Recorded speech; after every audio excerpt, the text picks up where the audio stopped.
வணக்கங்க.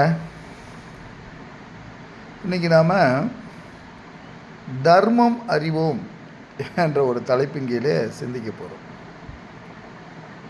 அதாவது நாமெல்லாம் தர்மப்படி வாழணும், நாமெல்லாம் தர்மவானாக இருக்க வேண்டும் என்று நமது முன்னோர்களால் நாம் போதிக்க கேட்டிருக்கிறோம். ஆனால் அந்த தர்மம்னா என்ன அப்படின்னு நம்ம கொஞ்சம் புரிஞ்சுக்கிறதுக்கு முயற்சி பண்ணுறோம். நிறைய பேர் தர்மம் அப்படிங்கிறத ஈகைன்னு புரிஞ்சுக்கிறாங்க. அதாவது மற்றவர்களுக்கு கொடுத்து உதவுவது. ஏன்னா அந்த கோவில் வாசலில், சினிமாவில் எல்லா இடத்துலையும் நம்ம பார்க்குறோம், தர்மபிரபுவே ஏன்னா அவர் ரொம்ப கொடையாளியாக இருப்பதாகவே நம்மளை காமிச்சிருக்காங்க. அந்த தர்மம் அப்படிங்கிறது அந்த கொடைத்தன்மை உள்ளடக்கியது தான். ஆனால் தர்மம் என்பது நற்செயல் என்ற பொருளில் இருக்குங்க. அதாவது தர்மம் அப்படின்னா நம்முடைய நற்செயல்கள் தான் தர்மம் அப்படின்னு நம்ம புரிஞ்சுக்கணும். இது கொஞ்சம் குழப்பமான வார்த்தையாக இருக்கலாம், அல்லது இந்த வார்த்தையை வைத்து கொண்டு நம்ம புரிய முடியாமல் இருக்கலாம். ஏன்னா கொஞ்சம் டீப்பாக ஒவ்வொரு வார்த்தையும் புரிஞ்சாதான் அந்த தர்மத்தை புரிஞ்சுக்க முடியும். உலகில் வாழக்கூடிய எல்லா மனிதர்களுடைய சூழ்நிலையும் வெவ்வேறு.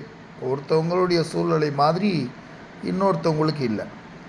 இப்போ ஒரு கணவனுக்கு இருக்கின்ற சூழ்நிலை மனைவிக்கு இல்லை, மனைவிக்கு இருக்கின்ற சூழ்நிலை குழந்தைகளுக்கு இல்லை, குழந்தைகளுக்கு இருக்கக்கூடிய சூழ்நிலை பிற குழந்தைகளுக்கு இல்லை. ஸோ இந்த மாதிரி இந்த உலகத்தில் இருக்கக்கூடிய எல்லாருக்குமே சூழ்நிலைகள் வேறுபட்டிருக்கின்றன.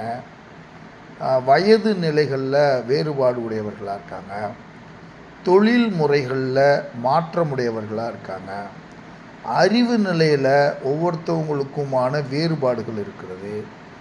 மனோநிலைன்னு சொல்லும்போது அதில் தைரியம், அதில் பயம், அதில் அவங்களுடைய வாழ்க்கையை பற்றிய அவர்களுடைய கோணங்கள், இதெல்லாம் எவ்வளவு மாறுபாடுகள் பாருங்கள். பூமியில் இருக்கக்கூடிய எல்லாருக்கும் அவங்களுக்கான ஒரு ஒரு பார்வை, ஒரு விஷனே வேறுபட்டிருக்கு, சூழ்நிலையே வேறுபட்டிருக்கு.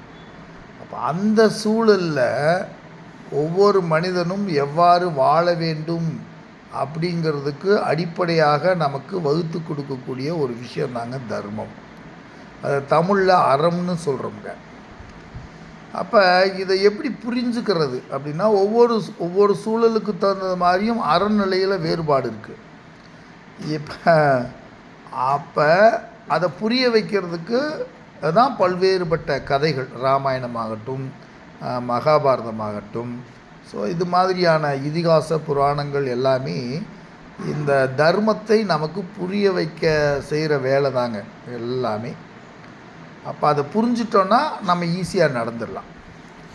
அப்போ இதை தர்மத்தை இப்போ இந்த இதில் திருக்குறளுக்கு விளக்கம் எழுதும்போது விதித்தன செய்தலும் விளக்கின ஒழித்தலும் ஆம் அப்படின்னு சொல்வார்.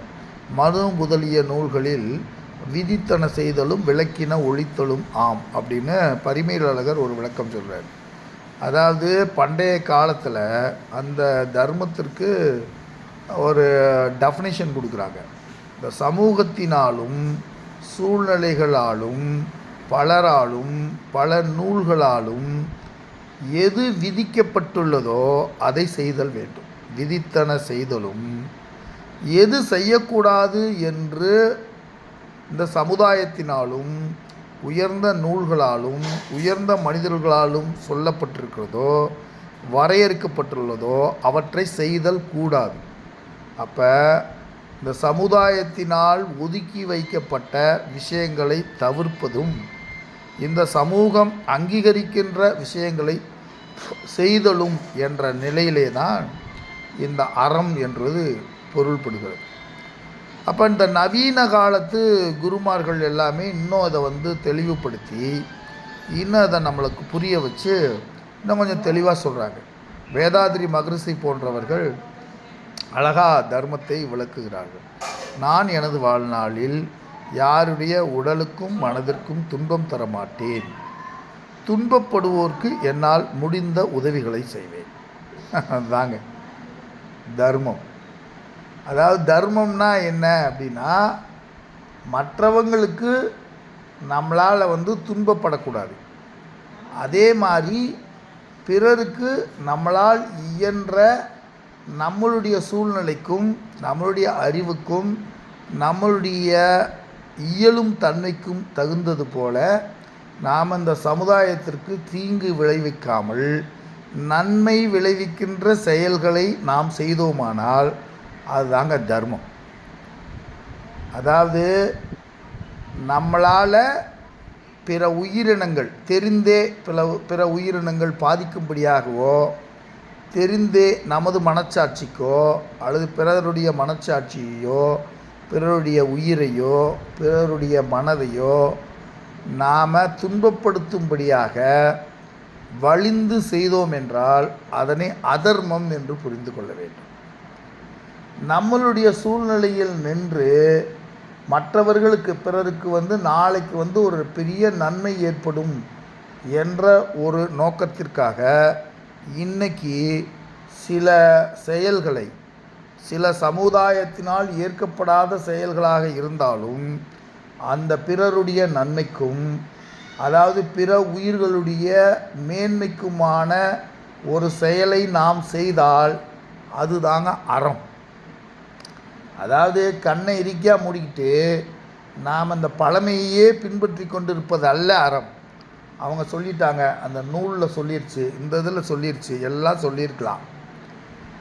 ஆனால் இந்த சமூகத்திற்கும் அல்லது ஒன்றுக்கு மேற்பட்ட பலருக்கும் ஒரு விஷயம் நன்மை தயக்கும் என்றால் அந்த காரியத்தை செய்யலாம். ஸோ இதை இந்த நம்ம விளையாட்டாக புரிஞ்சுக்கணுன்னா, நாயகன் சினிமா படத்தில் 4 பேருக்கு நல்லது நடக்கும்னா எதுவுமே தப்பு இல்லைப்பா அப்படின்னு ஒரு வசனம் வரும். அது சாதாரண வசனம் இல்லைங்க, அது தர்மத்தை பற்றிய திருக்குறள் போன்ற ஒரு தெளிவான விஷயம். 4 பேருக்கு நன்மை நடக்கும்னா எதுவுமே தப்பில்லை என்று அந்த இதில் சொல்கிறாங்க இல்லையா. அதை நாம் சும்மா திருடுவதற்கோ அல்லது சுய லாபத்திற்காகவோ இல்லை. இப்போ அவர் திருட போகிறாருன்னா அவர் திருடி தான் வைத்து கொள்வதற்காக இல்லை, 10 பேருக்கு வேறு வழியே இல்லாதவர்களுக்கு வழங்குவதற்காக ஒரு வேலையை செஞ்சால், சரி இந்த பக்கத்தில் ஒருத்தர் பாதிக்கப்படுவாரே அப்படின்னா இவர் ஒரு வேளை அளவுக்கு மீறிய செல்வம் வைத்திருக்குவாராக இருந்தால் அவற்றில் ஒரு குறிப்பிட்ட பகுதியை எடுத்து இல்லாதவர்களுக்கு கொடுத்து அவர்கள் உயிர் வாழ பயன்படுத்துவது. நம்ம நேர்மாறாக என்ன பண்ணுறது, ஒருத்தவங்களுக்கு நன்மை நடக்குதுன்றதுக்காக இன்னொருத்தவங்களுக்கு அராஜகம் பண்ணுறதில்லை, அந்த அராஜகத்திலே அளவு முறை பின்பற்றுதல். எனவே தர்மத்தை புரிஞ்சுக்கிறது அப்படிங்கிறது ஒரு அற்புதமான கலை, ஒரு ஆர்ட். அதை தான் இந்த 5 ஆதாரங்கள் இருந்தால்தான் தர்மத்தை புரிந்து கொள்ள முடியும் என்று கிருஷ்ணர் சொல்லுகிறார். 1 நல்ல சிறந்த ஞானம், அன்பு, அடுத்து நியாயம், அது மாதிரி பணிவு, மனதிலே தெளிந்த துணிவு. இந்த 5 ஆதாரங்கள் யார்கிட்ட இருக்கோ அவங்களுக்கெல்லாம் இப்போ நான் சொல்கிற விஷயம் தெளிவாக புரியும். தர்மத்தின்படி துணிந்து நடப்பது ரொம்ப முக்கியம், எல்லா ஜீவராசிகள் மீதும் அன்பு செலுத்துவது முக்கியம், தூய அறிவு முக்கியம், நியாயவானாக இருத்தல் முக்கியம், மூத்தோர்களிடம் பணிவு என்பது மிக மிக முக்கியம்.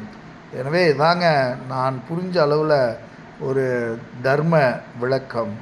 நீங்களும் முயற்சி பண்ணுங்கள், மேன்மையடைங்க, இறைவன் உங்களோடையே இருப்பான். மகிழ்ச்சியும் வணக்கம்.